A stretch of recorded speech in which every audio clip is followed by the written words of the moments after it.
তোমার সাথে কখনো বৃষ্টি ভেজা হয়নি। কোনো শ্রাবণের বিকেলে এক ছাতার নিচে পাশাপাশি হাঁটাও হয়নি। হয়নি কাদামাখা পথে হাত ধরে হারিয়ে যাওয়া। কতবার আকাশ মেঘে ঢেকেছে, কতবার জানালার কাঁচ বেয়ে নেমে এসেছে বৃষ্টির অশ্রু।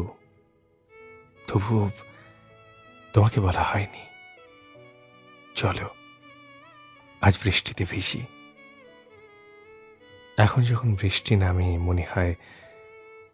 মনে হয় প্রকৃতি যেন আমাদের অপূর্ণতার গল্প লিখছে।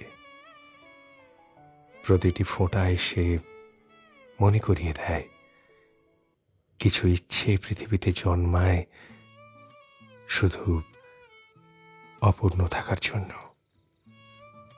তোমার সাথে কখনো বৃষ্টি ভেজা হয়নি, এই আক্ষেপটা বুকে নিয়ে হয়তো একদিন বৃদ্ধ হয়ে যাব। তবুও কোনো বর্ষার দুপুরে জানালার পাশে দাঁড়িয়ে মনে হবে জীবনে অনেক কিছু পেয়েছি, শুধু তোমার সাথে একবার বৃষ্টিতে ভেজা আর হলো না। একবার